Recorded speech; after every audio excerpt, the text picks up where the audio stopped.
Let's get proper people to go and run these institutions. Are you the proper person? I'm a proper guy.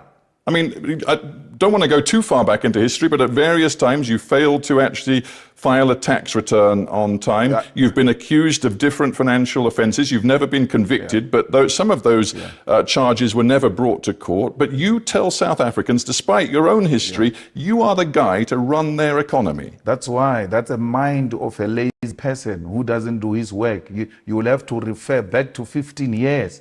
I've grown up over a period of time, build a solid political party.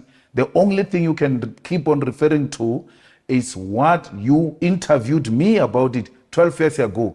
Get something new, my brother. No, I'm very... Show a skill of a hard-working presenter who does his research. You can't falter me. Since I've made my mistakes on tax when I was very young, when I was almost 27 years old, fixed that problem. Today, I'm a 42-year-old married man with children who has taken responsibility and built a solid party to be the third largest party without the support of white monopoly capital and the owners of the South African economy. You keep on referring to old things because you are now beginning to sound like a scratched CD. Interviewing Malema needs a lot of research.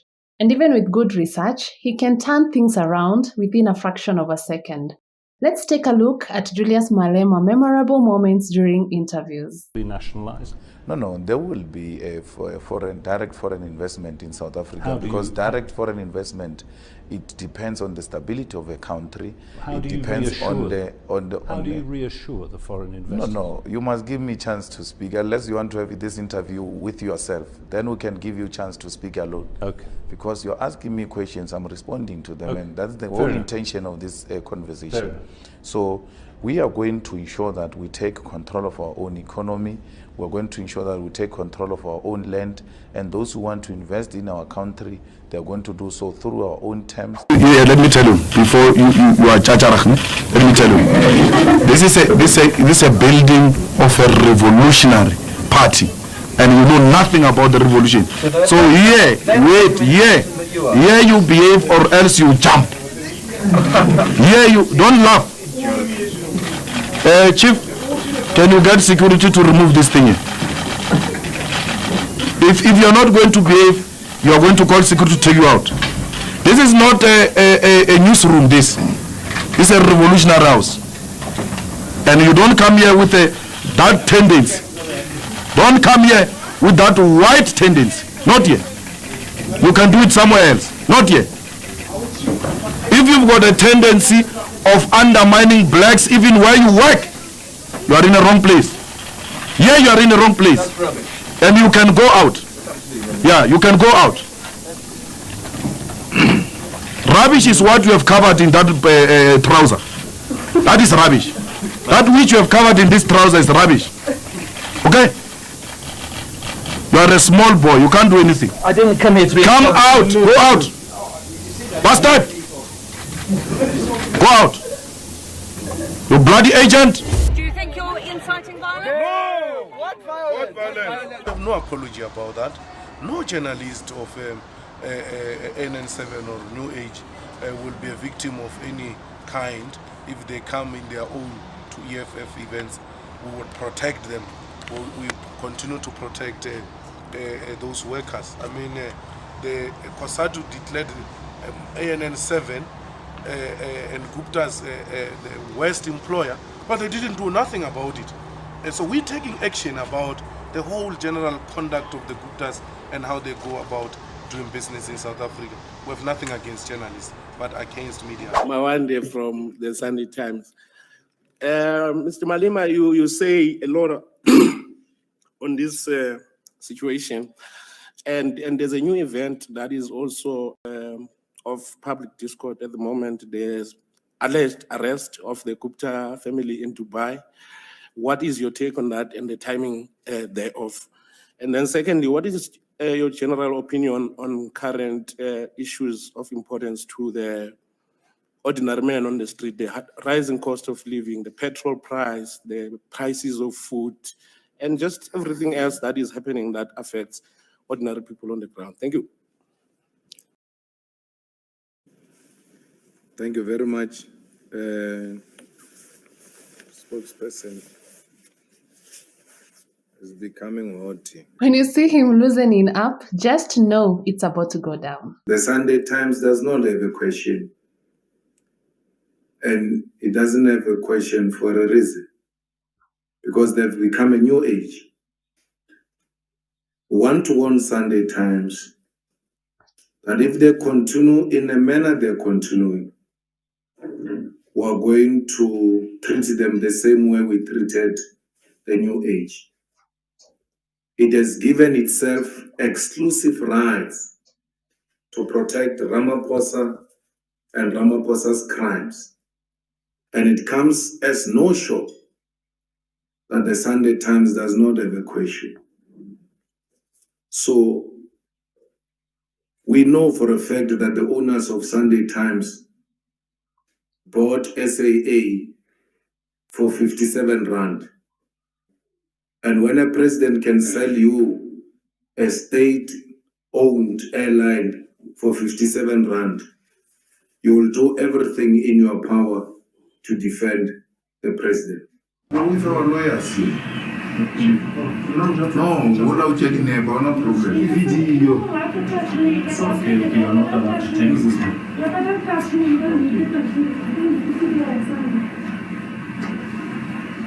Ma'am, we're consulting. Yeah, don't do that. Please. You don't even see what she's doing. Why are you talking? You don't even see what she's doing. You are sitting there, you just stand up and talk that she's not taking a video without seeing what she's doing. You don't see what she's doing. Why supremacism allows you to be like that? You just stand up there and then say no, she's not taking a video. But you don't know what she's doing because you are there. You think your whiteness gives you superiority to know everything. That's your problem. You don't know what she's doing. You just end up no, she's not taking a video. We, the journalists, sometimes find ourselves in some tricky situation to make sure you get news. My problem is with what's currently happening is that we are not really the lead reporters. Not investigators. You see, that is the issue number one. Yeah. Polly van Wyk isn't here, and Polly doesn't. Well, Polly isn't here to give us whatever receipts and so on. So it's very difficult to have. No, but you can't say that. You see now you are being mischievous. I'm not being mischievous. No, you are being. No, you are being mischievous. It's a fact. Kyle was not allowed. Kyle was not invited. 1, 2. When I entered here, I said to Vuyani, if there is a Sunday Times journalist outside, who's here? I don't know who's that person. I said to them, if there is a journalist, you said Sunday Times when I said yeah. And I said to you, if there is already a journalist here, even if he's not invited, Vuyani, allow that person. I said that. Now, when you create an impression that we block people here, you are being mischievous. This is a conversation from last night. I don't want this to be sidetracked because...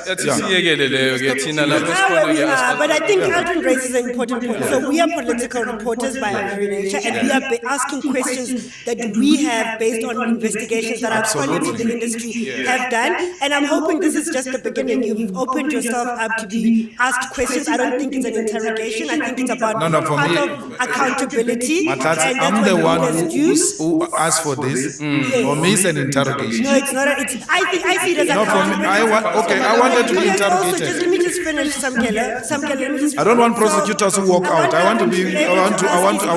But the second cry foul. No, I don't want that. The second part of it, which is something I would have raised at the end, but I'm going to use this opportunity, is that Julius, in the past, you have banned the very reporters who have been very critical of you. I'm hoping after this conversation, you will officially announce that all of those publications are no longer banned and do actually apologize for some of the personal attacks that you have. We can't. Because they need to be able to do the investigation, and you need to be able to allow them this opportunity that they ask you questions. You cannot ban people simply on the basis that they are critical of you or you don't like the way they are reporting. They are criminals. The journalist came prepared today. They are criminals masquerading as journalists. No, but the conversation always goes back to why not take recourse beyond banning. You've got recourse. I mean, you can go to the press ombudsman, you can go to the PCCSA. No, I don't trust those things. I told you, Matlatsi, about Ranjeni.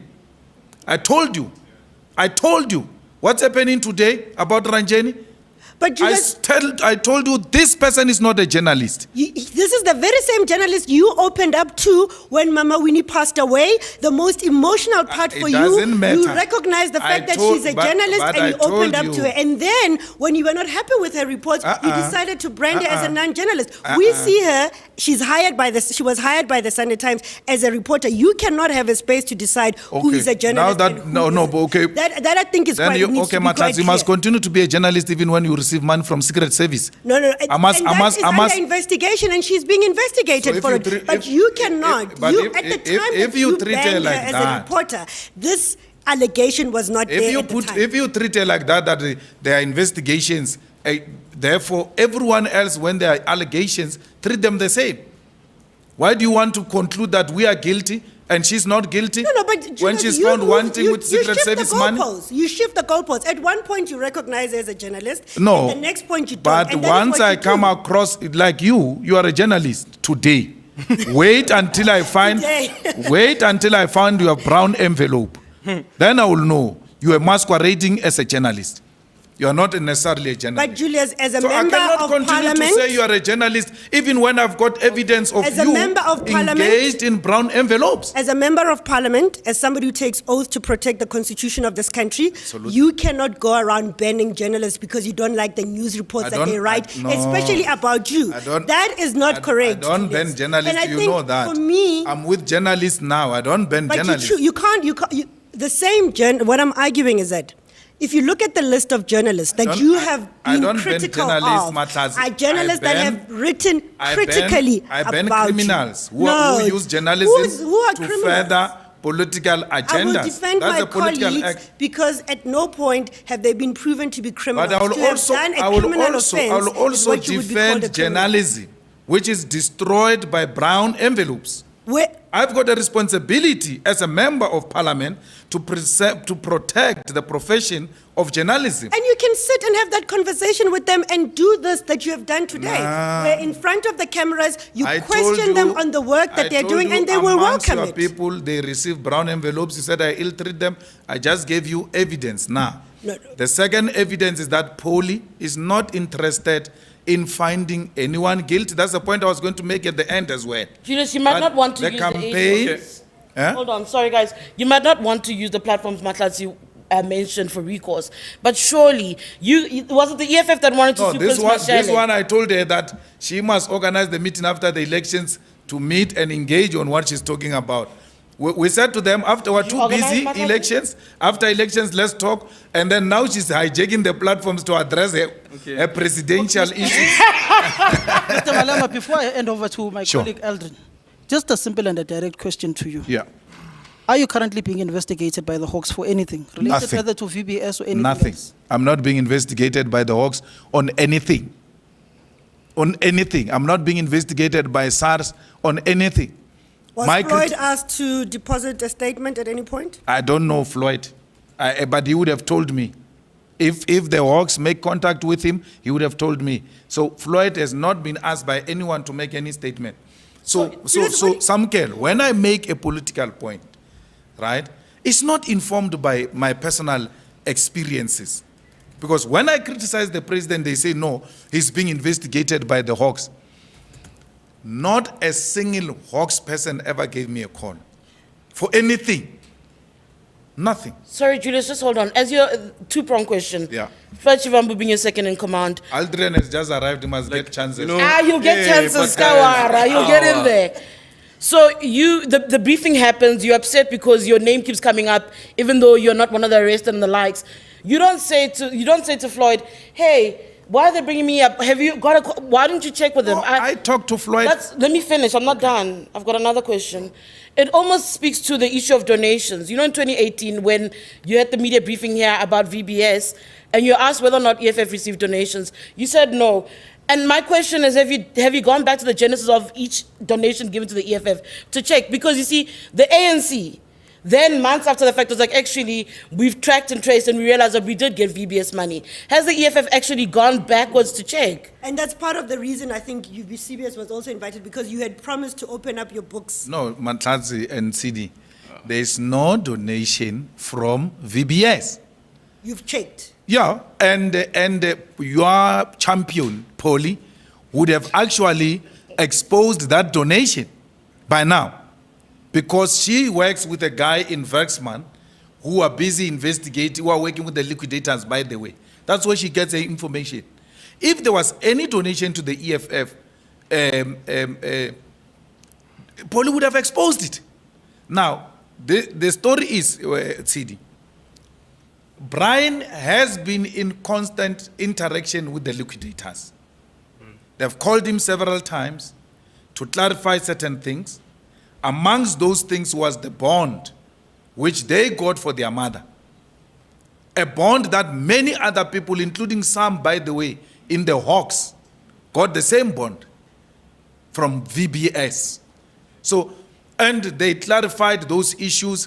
They've started paying off the bond. From time to time, Floyd's brother gets called by liquidators who are liquidating Vele as one of the people who are dealing with Vele, and he's cooperating. That's what Floyd tells me. They are working very well to resolve whatever the differences they might have. In that case, not a single brother of mine has ever been called by a liquidator or by the Hawks or by anyone. Okay, guys, can I go ahead? Sure. Enter. Yeah, I will call this figure late. No problem. So with all of these allegations, one has to admit, though, that the VBS scandal has had a dent on the image of the EFF, whether it is credible information or not. Do you agree to that? That was the intention. That has always been the intention. Sure. So let me take you back. When they said Malema collapsed Limpopo, the intention was to dent his image. 50 million tender to collapse a province of 47 billion. The intention is always, which is Praveen's operation, discredit your opponents and leave them out there. So the aim is not to arrive at any conviction. The aim is not to take you through trial. No, they just smear you and leave you out there. Because before you came, I said, in Limpopo's collapse, allegations and charging of On Point and us, I said separate me and trial me alone. Because since you charged me, I've never asked for postponement. Because I see charging as another method to hold people accountable, to give you an opportunity to give your side of the story. I've never, from all of you sitting here, received credit about that. Or Malema asked to be separated and trialed speedily. Okay. So Praveen again comes with this. The Communist Party got money in the VBS. The Hawks people got money in the VBS bonds. The Communist Party, ANC in Limpopo, ANC National got money in the VBS. But today, they don't carry that dark cloud of VBS. It is carried by us because the intention is to discredit us. Okay, so even if you call it a propaganda machine, it has worked, right? It has worked because now VBS has become synonymous to EFF. Yes. What has the EFF done internally, one of its structures, to investigate what has happened with VBS and why the party is linked to VBS? No, we are linked to the VBS because the brother of Floyd. No, what has the party done? What has the party done? Has the party had its own we've done our own investigations. Sorry? We've done our own investigations. Yes. And our investigation reveals that we're linked to this because of Skamega, which was reported in Terry's report as Skamega, in brackets, Brian Shibam. But other companies were not mentioned like that. The intention has always been very clear from the beginning. Others are mentioned as companies, but Skamega was mentioned as a company with the name of Shibambo so that there can be a link and delegitimize the voice of the EFF in the battle against corruption. The government of today... Is there a report to that effect? Come again? Is there an internal report to that effect? From the No, EFF there's side? no internal report. But why not? The deputy president was asked to give his side of the story, and he gave his side of the story in the meeting, and I was asked to give the side of the story. I gave my side of the story. The matter was deliberated, and the organization came to a conclusion that the intention has been very clear from the beginning to attack. I'll give you an example. So, Where is the report to that effect? No, there was no commission of inquiry. But you see, if you, CD will know, we said at the beginning, we asked the deputy president to take the organization into confidence, which he did. Okay. Hold on. So there is no report, but there were questions that were asked. And we all agree now that the VBS scandal has been one of those huge scandals that has dented the image of the EFF. Yes. Yet the EFF has no internal report or document to support its case. No. There was no commission of inquiry. There was a political diagnosis of the crisis. And maybe that's the problem, though, Julian. Eh? Yeah. And maybe that's the issue, you know? What issue? You say there's a political diagnosis of the problem. Yes. Part of the issue that's been pointed out today is that as we sit before you, we are political journalists, right? Yes. That the people who should be interrogating you, in essence, should be those who've dug through the forensic evidence behind the VBS story. Now, as a party, what you're putting to us is that you handle it pretty much the same way as you're handling this. And maybe that's where the gap is, you know? As opposed to hearing each other's side of the story, maybe do the digging, you know? When we ask you about donations to EFF, for instance, you say there were no donations. Are you basing that on having gone through the books because that might have been reflected in a report, or is it because you said to each other, well, actually there were no donations? No, the Treasurer General was asked to go and look into EFF bank statements to check if there were donations from VBS.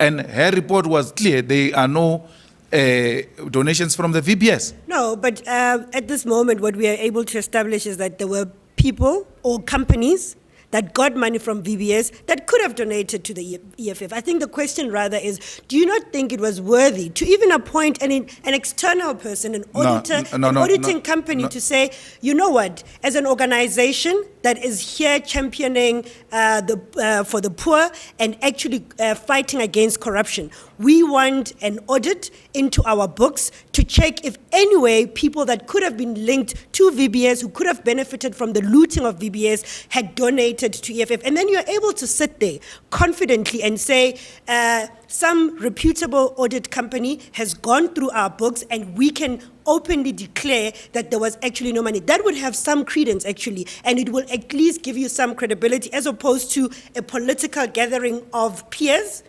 defending an organization as you would and saying that there was no beneficiation. And I think that is where we... No. What are you There ought disputing? to be, no. There ought to be a prima facie evidence. You don't just wake up and spend money, and the money we do not have. There ought to be a prima facie evidence, which necessitates the commissioning of an audit company to specifically look into what you are talking about. There isn't any prima facie evidence in the EFF of any wrongdoing. So, and the EFF, by the way, gets audited every year. Its books have been audited and approved. Some of those books, we account for them in Parliament and we account them at the IEC. We cannot be set a political agenda by Van Wyk. It's not just... No, it's Poli. No, that's your personalized... No, you have personalized it because I'm sitting with all of you here. You are unable to produce any evidence. That's why it that wasn't based on suggests- political journalism. No. That excuse, actually, let me deal with that excuse because it's so lame. It's so lame. I said to Samkel, put up a team, suggested the names, and I said to him, any critical journalist is more than welcome. Don't create an impression that we closed out investigative journalists. Samkel was given a task. He could have brought any journalist he wanted to bring. So we are here with you. You are here now. And stop giving excuses of people that you had the right to bring here and you didn't bring them here. Mr. Malema, no. Okay. Let me address you directly now. On this issue, because we are degenerating honestly. On this issue, we are not prosecutors. We are not investigative journalists. We are not here to trial you. We are here to have a conversation with you. So please, stop personalizing the issue and answer honestly, and let's not... But how am I personal? You are being emotional. No, I'm not being emotional. No, you are. I'm not being emotional, Mr. Malema. All I am asking, let's have a cordial, civil conversation. Let's not say that it's a lame excuse or it's not. Yes, indeed, you are not investigative. It's a lame journalists. excuse. Okay, fine. It's a lame It excuse is. to you. Let's Because move on. some cannot. I said you can invite anyone.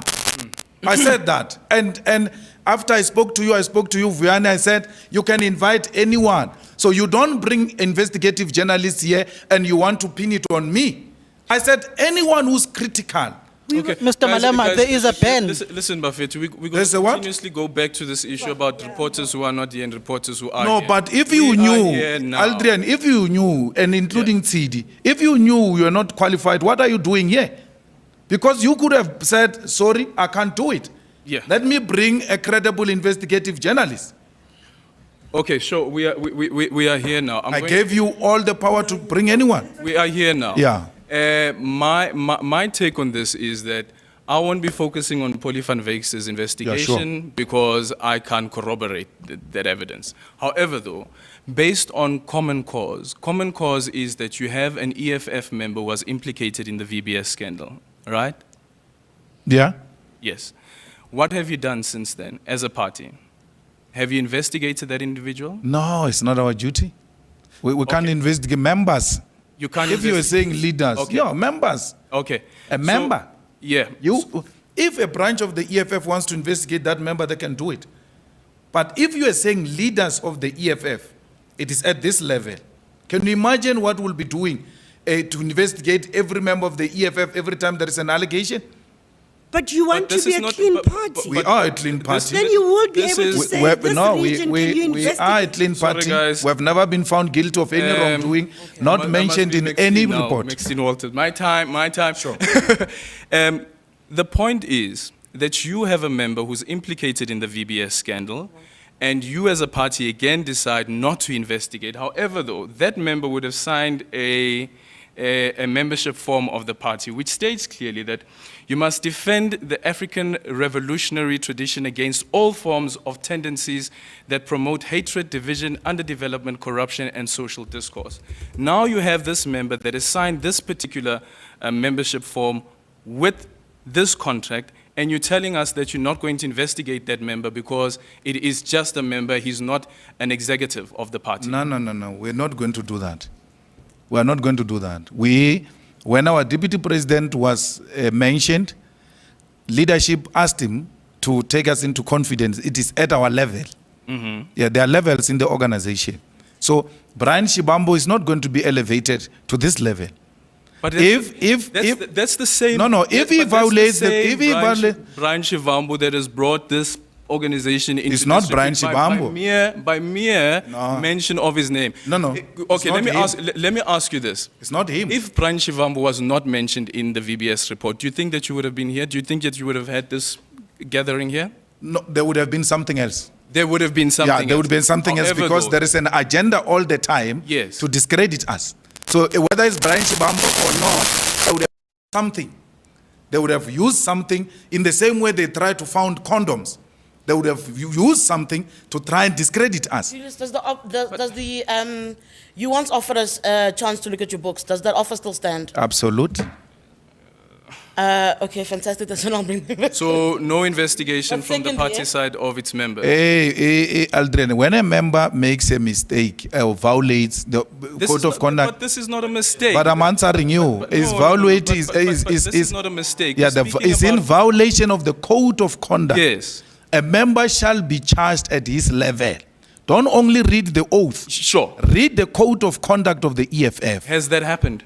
No. As the leader of the party? No, that has not happened. Do you think it necessitates an investigation into this particular individual? No, it doesn't. It doesn't necessitate? No. Even though we have this entire there's nothing based on one report. No, there's nothing. There's nothing. There's nothing. So each and every EFF member can do what they want to do, even be incriminated in allegations of corruption, once there is the party will not investigate. Once there is a prima facie evidence of any wrongdoing. The prima facie evidence is the report, the same report that he said that he's going to go and challenge. But that report is not implicating him in any in criminal activities. He engaged in transactions with Vele, and those transactions are now under scrutiny by the liquidator, and the young man is cooperating with the liquidation. That's all. And that's not criminal.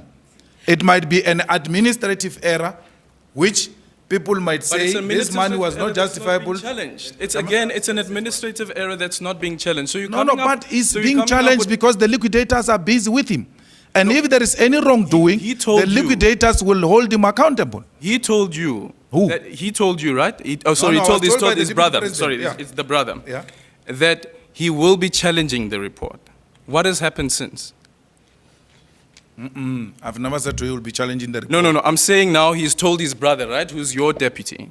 What has happened since? I've never said to you. I don't know. I've never spoken to Floyd I'm saying again. I've never spoken to Floyd about challenging the report. All I've spoken to Floyd about is what's happening with regard to his brother in relation to these matters. And he told me he has been working with the liquidators from time to time. He has been called to the hearings, and some of the matters they are finding a conclusion on those matters. So I don't want to get involved because I'm not involved at that level. Okay, so you believe even the lower structure has no need to investigate him? If they see the need, they've got all the freedom to do it. But sorry, Eldon, sorry, both of you. I'm struggling with your attitude around that. For me, you say that all of this is being used to target your party. If it wasn't, this would be something else. But you seem almost lackadaisical about how it's happening. Like, oh, it's not for me to deal with. But it taints the party, and ultimately you say that taints you. No, surely. There's no way. It doesn't matter, TD. We're dealing with a gangster here, which has operated from the 80s. Its role is to identify its political opponents and discredit them. That's how Praveen has operated. No, but Praveen... But you've got this wealth of information. But what I say, Praveen, the Terry report served before Praveen, before it came out. There are names which were removed there. What do you mean?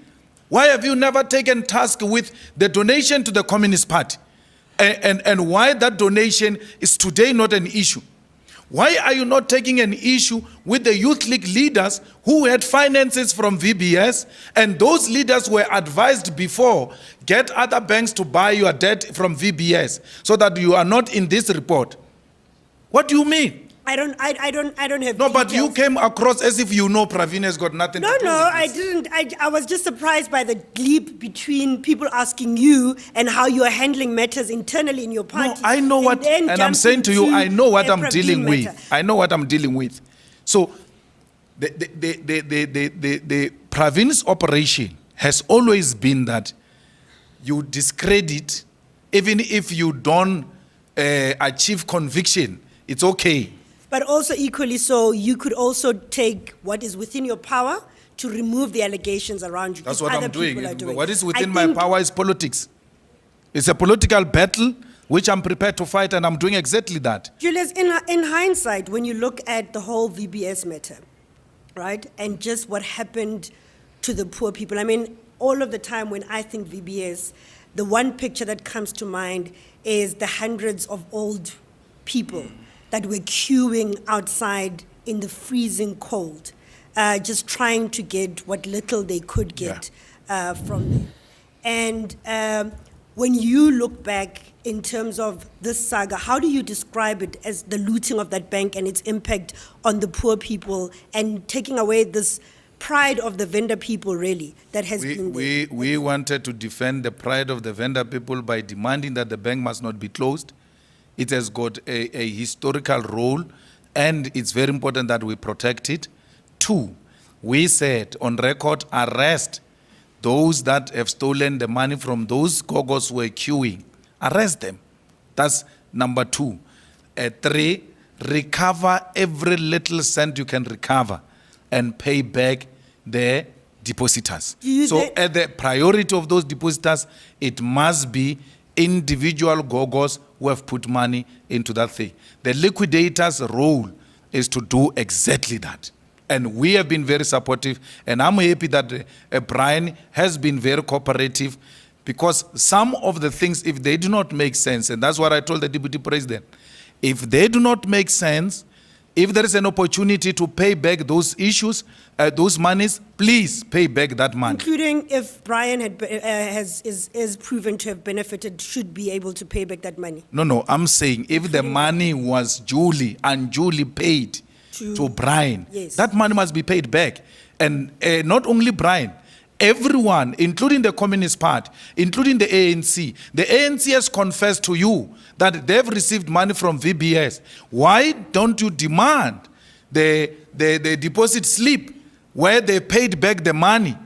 You never asked for that. And we should, and you're right, we should. But I'm just saying, Julius, now knowing what you know, can you confidently say that when Floyd was sending that SMS to the former Minister of Finance, Nene, he was not trying to protect the corruption that was in them? It's a position of the EFF. I know the SMS.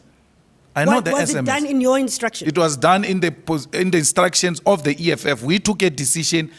Please, if this bank, I actually leave Floyd. I told the president myself. I said, President, if there is, President Cyril Ramaphosa. Yes, I said to the president, if there is anything we can do to save this bank, let's save it, because it will be another black failure. Let's try and find a way. But it is a failure. But it doesn't mean we cannot prosecute the culprits. There, it's non-negotiable. But to see the Bank of the Bavenda King going down, and we call ourselves democracy and we can't defend what our grannies established during difficult times, we must be ashamed of ourselves.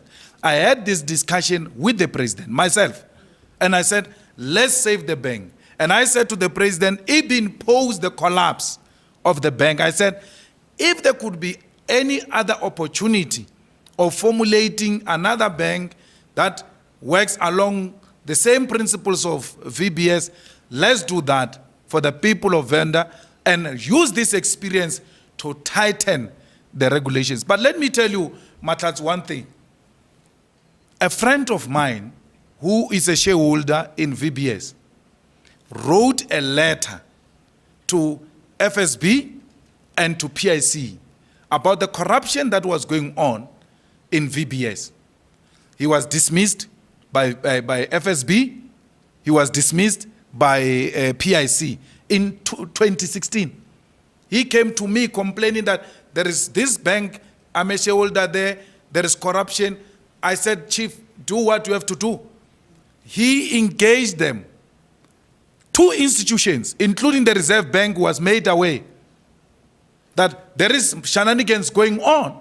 They didn't do anything about it.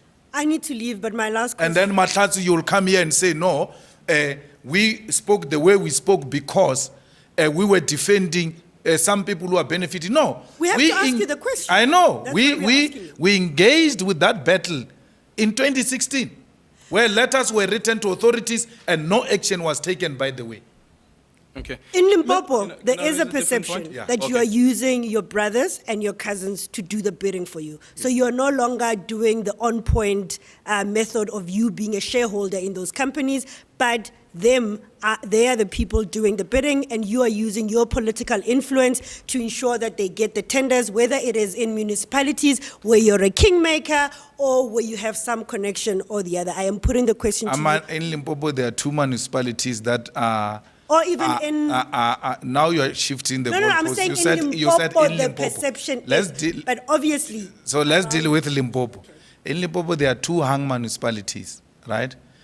And both of them are bankrupt. The reason why the ANC lost is because they ran down those municipalities. That is Mokgopo Modimolle, and that is Tabazimbi. You can go and check there. None of my cousins has got anything there. Secondly, in Limpopo, the government is under the ANC, and that is government that was taken over by people who are hostile to those who were there before them. And why would I have political influence over them? Certain things are simple logic. So outside Limpopo, my brothers have got nothing to do with any of the hung municipalities. No way. My brothers are in business. They have been in business before hung municipalities became fashionable. They've done work, and they still do work. And they don't only do business with government. Some of them are in agriculture. In my family, we've got 700 cattle. We are in cattle farming. 300 sheep, 300 goats as a family. In Butlokwa, in Muribeng, we've got a farm of 4,000 hectares that we claimed through land claim. So tomorrow, those people are going to sell their cattle. You'll be saying it's Malema's influence. They must leave. They have to eat. They have to support their families. I can't support them with parliament money. My family is in business. I've never denied that. And where I've got interest, those trusts are declared in parliament. We are running a business in Limpopo called Mikiti. It's accommodation, it's events, it's alcohol, all types of things. There. It's a family business. Mr. Malema, are you not... We are involved in that. Sorry, Sid. What's coming out of all of this is that since your era from Youth League president, right up until now, there's always been these allegations hanging over you of fraud, corruption, money laundering, etc., living beyond your means. For instance, in the Youth League, you said you used to earn about 20,000 as the president, but you had all of these assets. I never said that. Okay, fine, but you had all of these assets. How do you then remove this cloud of being a corrupt politician that you are saying is a smear campaign of your political opponents? Yet, yes, fair enough, you've never been found guilty by any court of law, which that we must state categorically clear. But how do you get rid of this cloud of being a corrupt politician? You see, let's go to the Youth League. In the Youth League, I said I earned 20,000. In the Youth League, I earned 45,000 as a president of the Youth League. And then the on point you are talking about is factual, is in the bargaining into bank's pay slip is there. You can ask Matthew Posa. Matthew Posa is actually the one who increased salaries there. That's why the ANC today is even struggling with those salaries. Matthew was paying us properly because he knew how to raise money. So I was earning that money in the Youth League, 1. 2, my family trust was involved in businesses. That's why we're talking on point. We're doing business. So I was not living beyond my means.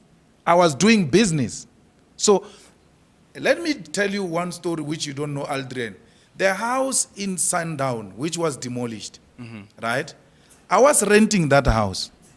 And the elders of the ANC who used to frequent my house said to me, Chief, you need to buy this house. We can't have a president of the Youth League buy the house. They put monies together, deposited that money, we bought the house. Then they said, no, we cannot sleep in the house where in the morning we have to pass each other on passages. We need to build a house with in-suits because my house was used as something called a base.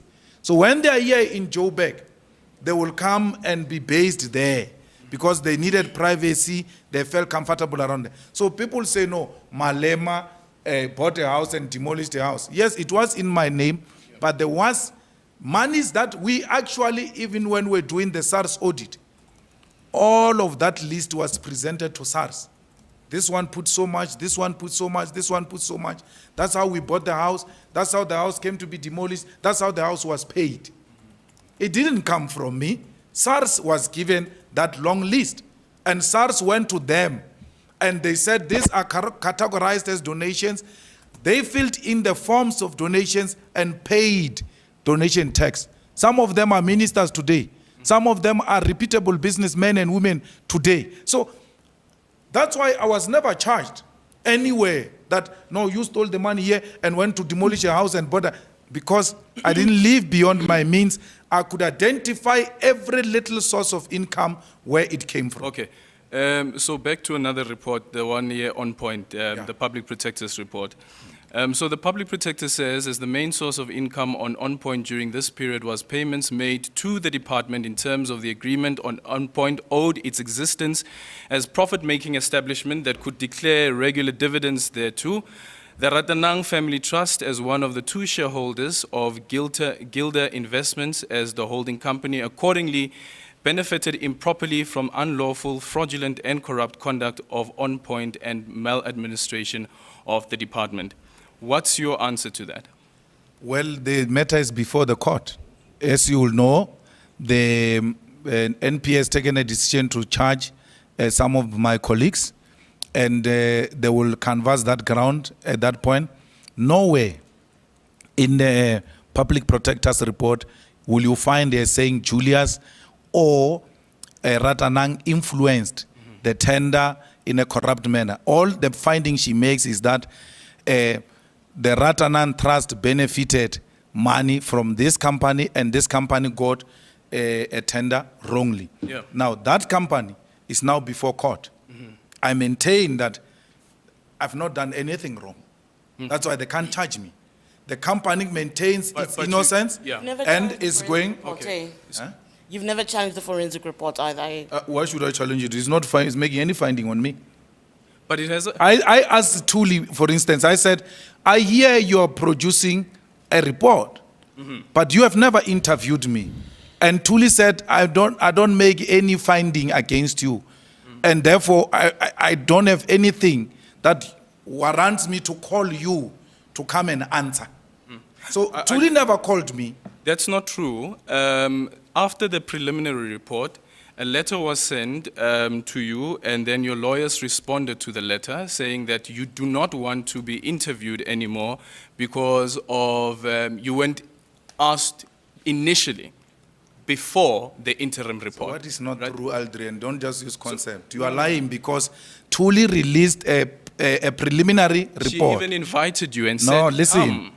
Thuli released a report. Yes. I wrote a letter to Thuli. Yeah. And I said to her, why do you release a report and you don't invite me to be questioned? And she said, I make no findings against you and there's no need for me to call you.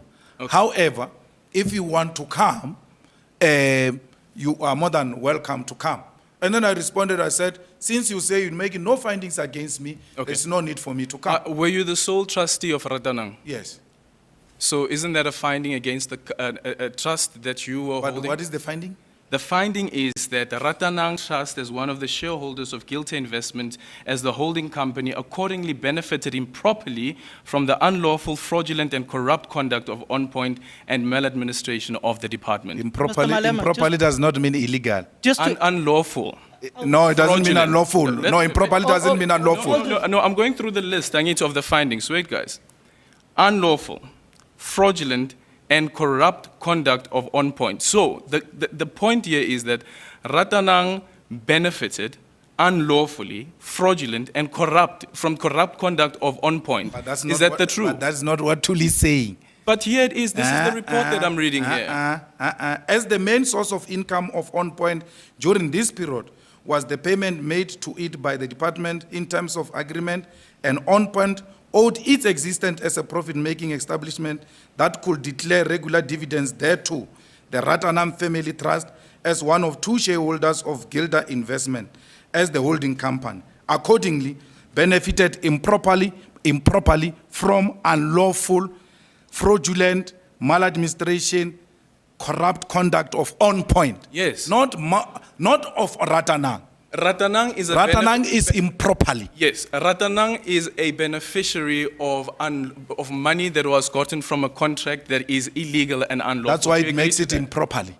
Do you agree to that? Yes. Yes. It doesn't make it illegal or criminal. But it's not just improper. It is also the fraudulent part, because the fraudulent part is also. There's no way. We're reading the report here. I'll come in after this one then. Sorry? No.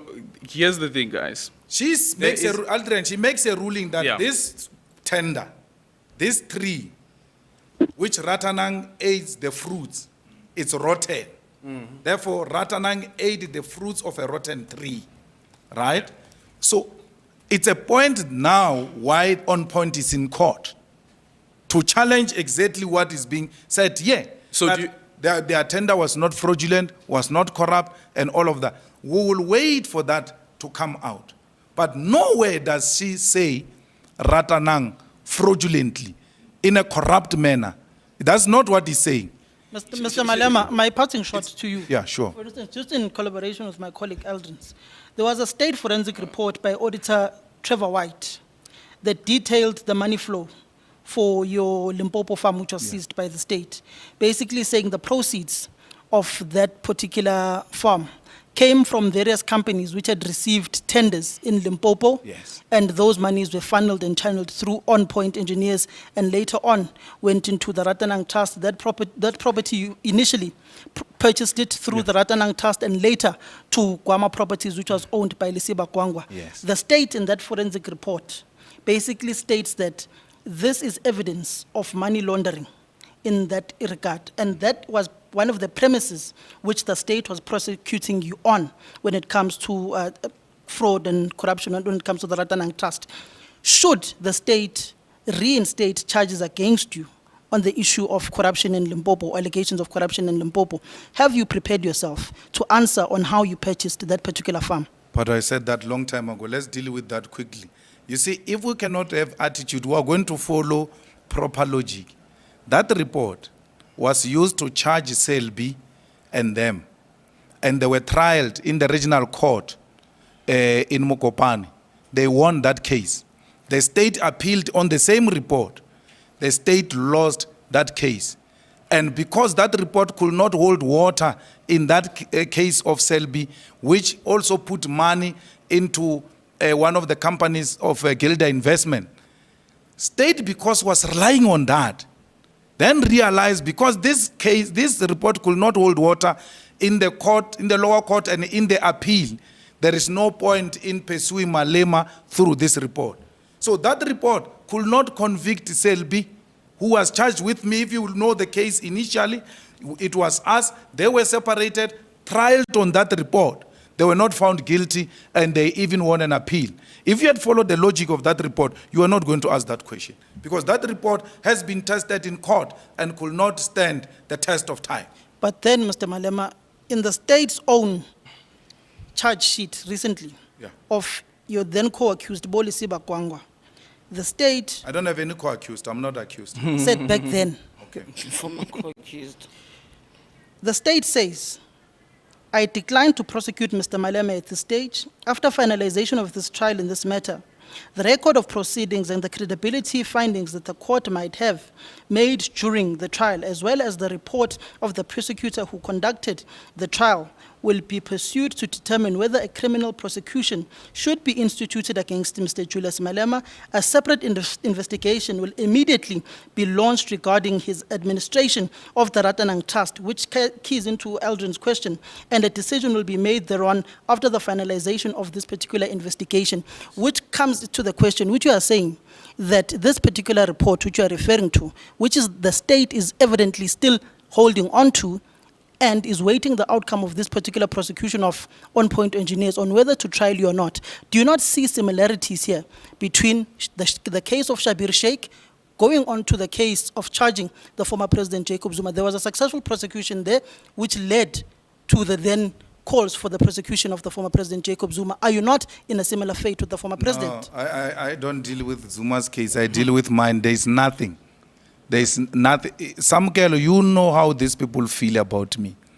They even tell you in corners. You know how they feel about me.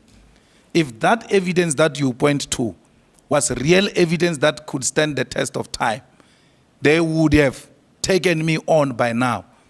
Remember, the VBS prosecution, the leading investigators have always been ready to charge. It is alleged that Batoyi has always sent them back because Malema was not on the list of the people who must be prosecuted. So they want me with everything. And I don't, by the way, you must not ask me questions as if I'm the one who decides whether I get charged or not. Mm-hmm. They must charge me if that is the evidence, and you proudly produce it here in the press conference as a strong evidence. Let them use it. They used it to charge me. They couldn't take me on in trial. Even when I said separate me and take me on trial now, they couldn't do it. They can do it anytime soon, my brother. If they make those threats, they can make them. If you propose a woman now and she declines to date you now and say, I will consider the proposal later, it doesn't mean you are dating her. Okay. Do you still have a relationship with Lisiba Kwangwa? He's my best friend. Sorry. So did you know that your best friend lied about how the organization started, On Point? No, it's his business, Shema. He will answer that. No. The On-Point company, the one that Ratanang also had shares in via Guild Invest. He lied about? He lied about how long the company had been in existence. No, but in the tender application, he said... Yes, but that is what is in dispute. Yes. Yes. Okay. That's what, I know that very well. Yeah. That is what is in dispute, and he's going to answer that. Okay. Because I can't give his defense out. But as a shareholder, but as Ratanang being a shareholder of that company, what's your version? When was the company was started? well established. When? I may not remember now with the dates and all of that, but Lisiba has got all the details. Was it on the same year as no, the tender? wait until the trial runs, because I don't want to give away their defense. No, you're not giving away their defense. No, but that is what that is one of the charges. No, but remember that you've invited us here to ask you absolutely any question about me. Exactly. Yes. So I didn't establish any company. Was Ratanang not an investor or shareholder? Was a shareholder. He's still a shareholder. It's still a shareholder. Did Ratanang know that the executive, the director at the time, lied or is accused of lying at the time? We know that he's accused now. We know. Yes. Yes. So do you remember when the company was established? I may not remember when was Sanlam established, but I'm a shareholder. So I don't remember. But this one only has 2 shareholders. Yes. Yeah. But I'm not running the company again. In Sanlam, at Sanlam you don't. But I'm not running the company. I'm a shareholder. At Sanlam you don't get to be part of executive meetings. But with this one you were part of executive meetings. No. It's not true. So the report is not true. It's not true. I'm not part of any executive meeting. Me. Here at On Point. No. You were not part of any meetings. Even Tuli's report will tell you I'm not part of anything. So your best friend Gwangwa lied to Tuli. It is alleged. He's still going to court.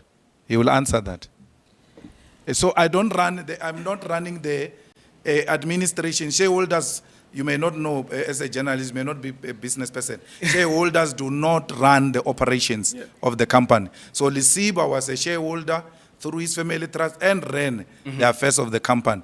So he will answer that in the court. So but I may not remember on top of my head the date and the time and the day of when the company was established. But would you remember more or less that the name of the company actually came about on the same month as the tender going was advertised? Do you remember that? No, I mean even when they were tendering, I didn't know. I was not involved. But then so I don't know when was the tender advertised, because they didn't have only one contract. They had all types of contracts. So I wouldn't know, because I was not running the company. I wouldn't know which tender was advertised when, which one was advertised when. It was not only that tender, by the way. There were many others. So I was a shareholder in the Gilda investment. Yeah. And then On Point is a subsidiary, is one of the subsidiaries of Gilda investment. So is On Point, is Qualis, is SGL, different types of companies under Gilda investment where I am a shareholder. So what the subsidiaries are doing and whether they've paid electricity or not, I'm not involved in that space. Whether they bought a tender document or not, I'm not involved in that space. So you wouldn't know about a meeting that you were allegedly part of that decided how much dividends must go to which company? A meeting? Yeah, meetings. With meetings? No. Do you remember how you guys were dispersing dividends? Yeah. Or how the company used to disperse dividends? Yeah. Sure. One of the allegations here in the report as well is that there were no meeting minutes. No. Me and Lisiba, as people who represented the trust that held shares in Gilda, will meet and agree that because we are a small company, we can't behave like the big companies where the dividends are declared at the end of the year.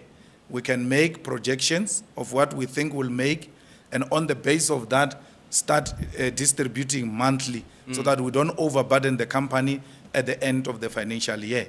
So we did exactly that. And that was not On Point's money.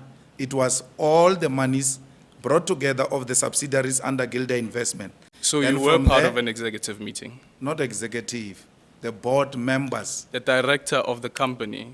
Which was Gwangwa not the director of the company? Yeah, but he was also a shareholder. He was representing a shareholder, Gwangwa Trust. Yes. And I was representing Ratanan Trust. Yes. At that level of a shareholders meeting, there is a difference between shareholders meeting and management meeting. Yeah. That you should have known by now. Yeah. So management at Power FM, when it meets, the shareholder may not have to necessarily be there. Yes, so that's what happened. So at that level, we'll talk for all the companies under Gilder Investment and say this year we project with what we have. This is how much we can make at the end of the financial year, and therefore to avoid overburdening the company, let's distribute monthly. Okay, one of the other allegations is also that the source of income from Ratanang was from On Point. That was the sole source of income at the time. No, it's Do you not agree true. to that? It's not true. I said to you, So there are so many allegations that you don't agree to No, in no, this we- report. we But have- why we don't have- you challenge this report? Which Why don't you challenge this report? Which report? This one. The Public Protector's one. No, but it doesn't implicate me. It implicates Ratanang. No, it doesn't. There are no findings against Ratana. It says that Ratanang was a beneficiary of this money. Yes. The contract. Yes, the same way. The illegal tender. No. Any money that tender got, right? And you either donated that money to a church or bought in Pick and Pay, they all received the money of the proceeds of crime. Why are you not asking them to also go and challenge that? Because they didn't invite us here. You So invited us here. so we can't challenge their report because it has got nothing against us.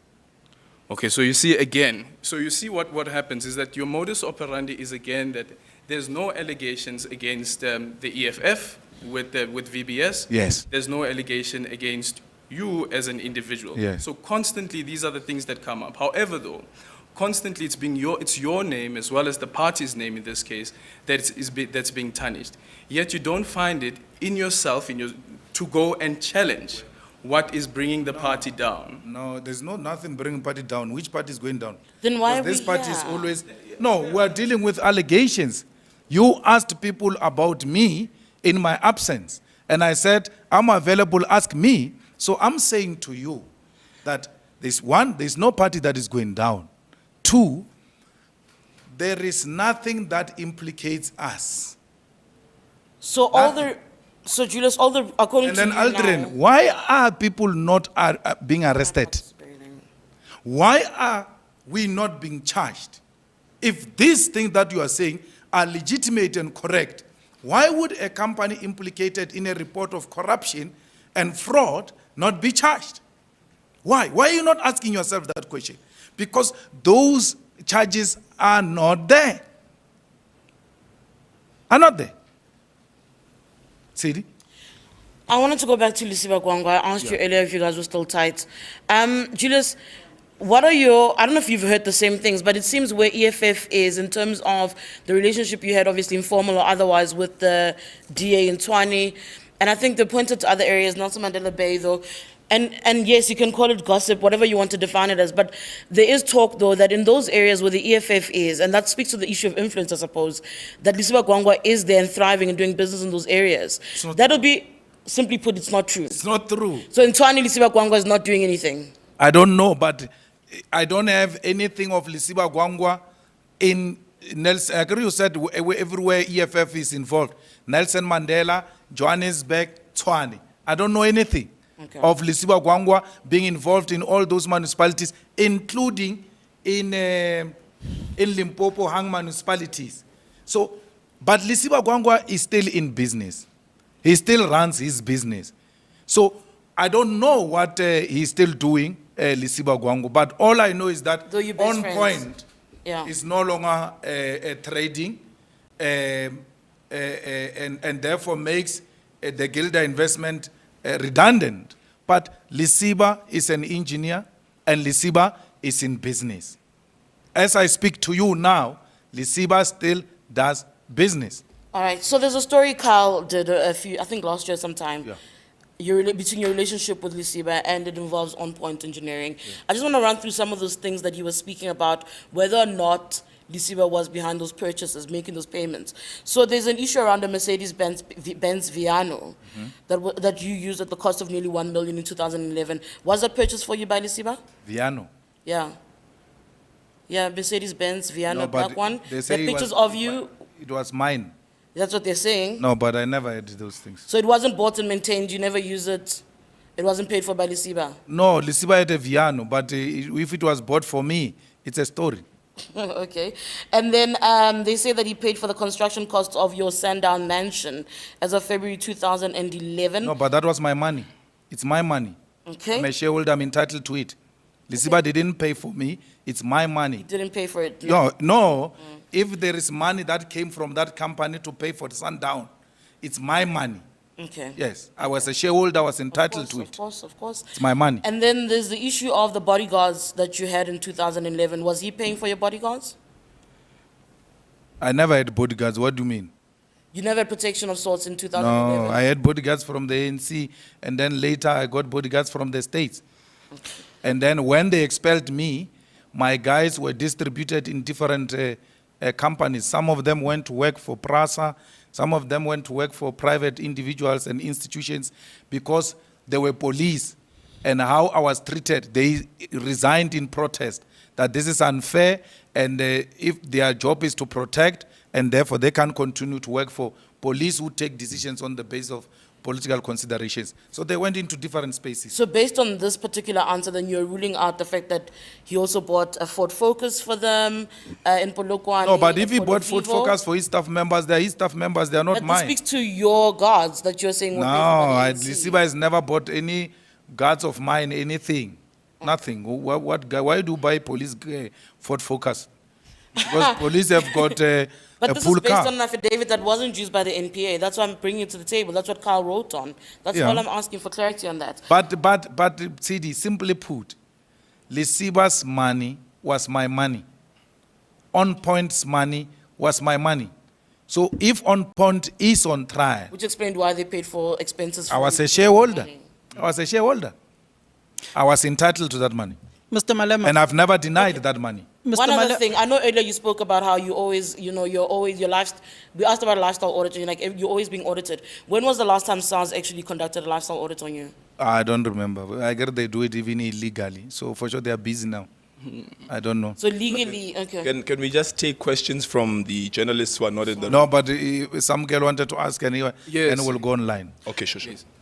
So essentially you are saying that you've never benefited from ill-gotten money, either from Mahuna, Srankatara, Skameka. I don't get involved in engage in illegal dealings. I don't.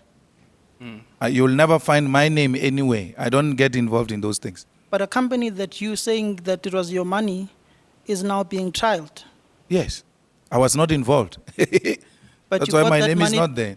But you got that money. Yes, I even wrote a letter to Asset Forfeiture Unit, by the way. And I said to the Asset Forfeiture Unit, if these proceeds that benefited Ratanang are illegal and you want us to pay them back, we are more than prepared to pay them back. Because we all agree that benefiting from a crime is a crime in itself. Yeah, but Just to clarify. if the money is rotten, the court is going to run now. I wrote a letter to Asset Forfeiture Unit. I said, I was never involved in any of wrongdoing, but if for some reason this money that came into Ratana can be proven to be illegal money, we are more than prepared to pay it back. Okay, so Gilder Investment, how much did you pay for shares in the company? No, we formed it together. You formed it together, so from scratch. Mm. So Gilder Investment would have only had investments, what, in On Point, or is it other different companies? Qualis, SGL, and I can't remember other small ones on top of my head now. Sure. Okay, so on this particular one... they did work. Yeah? They worked. They worked, sure. Again, one of the allegations that come out here, and I'm basically just asking you these questions because I'm thinking that probably some of the investigators would love to hear this as well, you know? Yeah, sure. So one of the other things is the company stated that it has a certain number of employees, and the company has been operational for, I think they said over 9 years, and you said, Uguti, that is under dispute. But there's also the allegation that the company said it was making 2 million rand annually. How would the company be making 2 million rand annually when the company was only established the year that the tender was advertised? You see, Aldrin, there is a very interesting thing that they are going to explain to the court with regard to the years and the experience of the company, because they explain as engineers that when you put these different components together, that accumulates into a particular years and all of that. He argues that. So they are going to, so he argues that. That was the explanation to me. Yeah, but then the distinction would be, what about the 2 million rand annual turnover? Because that then gives us the impression that the company has been in existence beyond a year. It cannot be that it is the 9 years that you accumulate of all the experiences that these engineers have, and then you put it together, and then you say it's 9 years. Yes. That is not the lifespan of the company. So as far as the records are concerned that came from CIPRO is that the company was established in the same year as the tender. So as the shareholder, do you know whether the company was making a 2 million rand turnover? I don't know if they were making projections or not. Because But remember that you said that it's your money. Yes, that statement that you are making. No, I'm responding the statement, not the money. I'm saying, you are saying they are making 2 million per annum. Yes. Right? I'm saying to you, I don't know if they were making projections or they were factually saying they are making 2 million. But however, the matter is before court. They will answer that question. Did you because they are the ones who filled in before the tender documents, and they will know what to answer and what experience are they putting in there and why they said the 2 million. I am not involved as a shareholder at an operational level. Okay. Yes. So with the 2 million rand, do you remember ever receiving any dividends from On Point Engineering before September 20, what was it, 2009? I won't remember that sitting here. I mean, I won't remember those unless you give me a document you are reading from. But I know that Ratanang received dividends from Gilda Investment, and it started even before the On Point tender. Okay. Can we raise another issue just quickly? Before we... Can we this one is just the one, and I don't Yeah, sure, yeah. Which one? It is, again, it's the firearm. Yeah. Did you set off a firearm at the party's anniversary celebration? The matter is sub judice. Okay, the matter is sub judice. With the accusation around occupying of land, what's that case called again, guys? Riotous Act. Yes, the Riotous Act. Yeah. Newcastle. No, yes. With the Riotous Act case, why don't you make the similar argument that the matter is sub judice? Where did I make speak about Riotous Assemblies Act? Every time when you appear before court, there's a rally, and you speak to exactly what you did on those particular days. No. So it's not... No, I speak about land occupation. Yeah. Not the ABCs of the case. But you also say that there's nothing wrong with what you did. Absolutely. Exactly. So the even in the firearm, there's nothing wrong that I did. That I can say. And so therefore, I will not be... did you fire a The matter firearm? is sub judice. The matter is sub judice, but the truth doesn't change. Let's listen to this. I will not be pleading guilty. You won't be pleading guilty? So you didn't fire a firearm? I will not be pleading guilty. The matter is sub judice. So you didn't fire a firearm? But I can't answer that question because the matter is before the court. I will answer it in court. The thing is that the truth remains the same, no matter who asks it and once you are aware the truth. But once you are charged... I'm asking you, did you fire the firearm? No, but once you are charged, my man, you are now living under the guidance of your law, your legal representatives.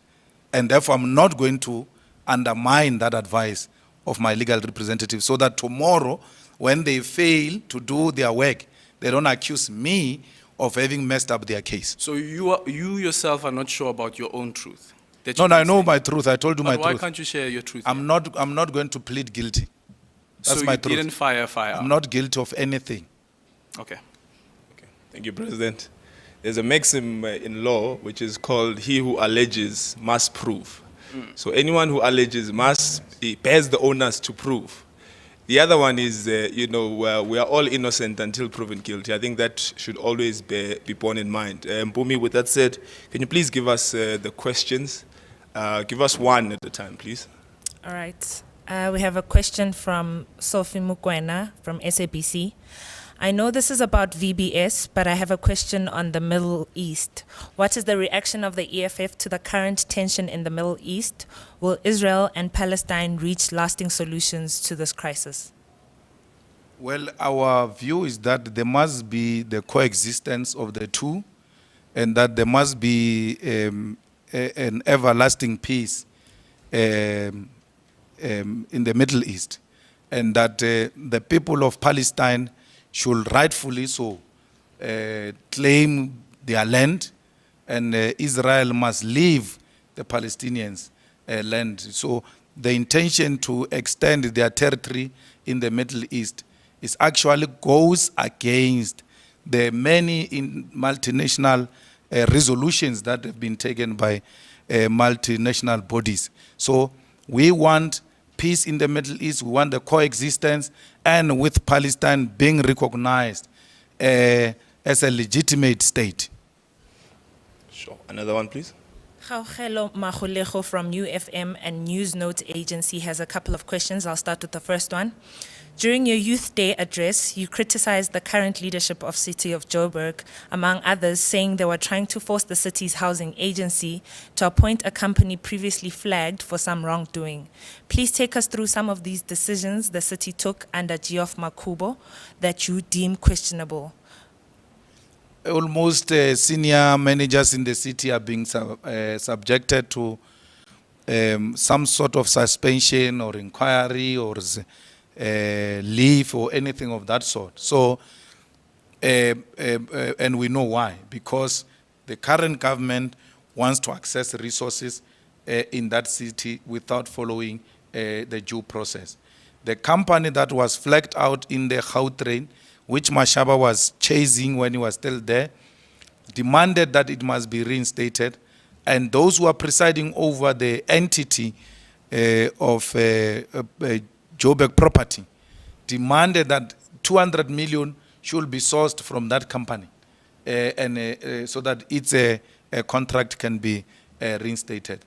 There is a lot going on in Joburg, a lot of corruption, yet the so-called investigative journalists are unable to expose that open corruption that is happening in Joburg.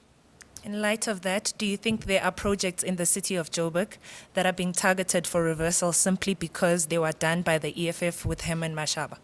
Well, we don't have any project we did with Herman Mashaba. You know, I've been to Herman Mashaba's house twice. We never spoke once about tenders. We've always spoken about how do we position the city politically, how do we ensure that we get proper leadership, both politically and administratively. The second time I went, it was when Mashaba wanted me to convince the EFF to allow councillors of EFF to take part in the executive positions, including giving him the speaker from the EFF. Those are the things that me and Mashaba will speak about. So I've never, not once, you can even ask him, never once did I discuss a tender with Mashaba or Musima Imani. Never. Still from Gaugelo, considering Helen Zille's repeated attempts to tweet away the history of black oppression by whites and the reluctance by the DA to act against her, does the EFF regret voting with the DA in municipalities? Does the EFF have a decision on whether it would work with the DA again in the future? We've made that position very clear. That's why we're not voting with DA in Joburg and in Tshwane and in Nelson Mandela. Okay. Is there a different journalist or? Because Gaugelo is asking. Is it too many? Bubi? Are we done? Give us also from the known outlets. I mean, that's it. Okay, guys, do you have any? Known outlet? Like, I mean, you said UFM. I'm saying, is there something else from another outlet? Oh, that is, I know Gaugelo is a journalist. Yeah, I know. Okay. I just want to quickly bring in something from Adrian Basson, actually. Okay. So Adrian speaks of a City Press article from 2012, and he says, why did you use the Ratanang Family Trust as the shareholder of On Point? Why did you not hold the shares directly or in your own trust? No, it's my Ratanang Family Trust, is my trust. It's my own It's trust. not in your son's name. Ibana. You can give it any name, it's CD. It's a name, it's not a trust. It's a name of a trust. Sorry, yes. It's my trust. Yes. Yes. So it's yours. Yeah, any name, I it did doesn't with matter. my trust. I was a trustee myself. Duh. Some girl.